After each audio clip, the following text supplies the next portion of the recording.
shouldn't have to. In the song The Sailor, there's one line that says that I never should have said out loud that I wanted to save the world. It's a good phrase, you know. I think I stole it from somewhere actually, but I can't quite mind where. Sometimes I do things like that actually. Is just mess around with phrases that can turn heads.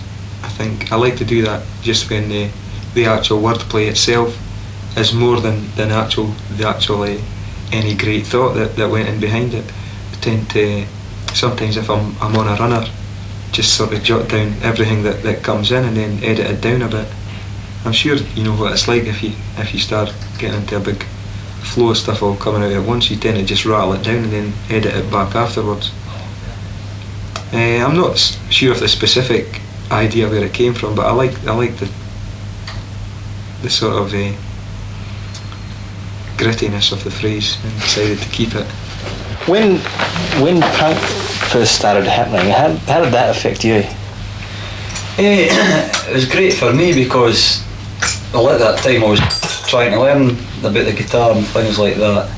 And when punk came along, you didn't have to be like a technical wizard type thing to go up on the stage. And I mean, it was for me. I mean, I was complete amateur. I mean, I still am at the moment sometimes.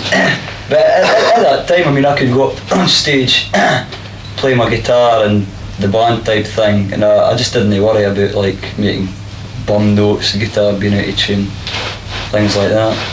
It was a great atmosphere at the time because there was bands, like all the bands for London were coming up, the sort of punk bands, and they were coming up to Edinburgh and Dunfermline and that. You'd go and see some really good bands. And at the same time, there's lots of bands in Scotland forming as well, new bands, and it was good because you could actually meet the bands and things like that afterwards. And pet them and feed them.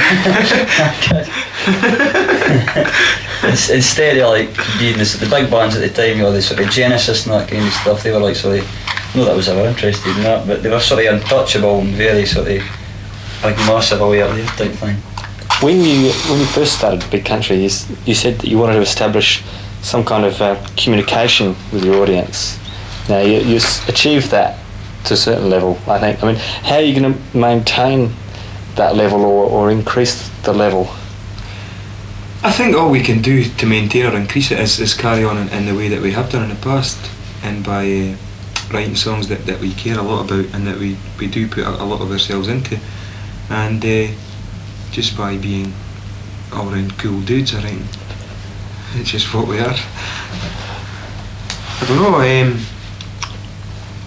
it's something you don't sit around about thinking, my God, how am I going to maintain my level of communication with my audience, because I don't think about it like that. That's a really pretentious way to think about it. I just tend to put my ideas and feelings into the songs and hope that people can identify with them and share those feelings when we actually go out and do them live.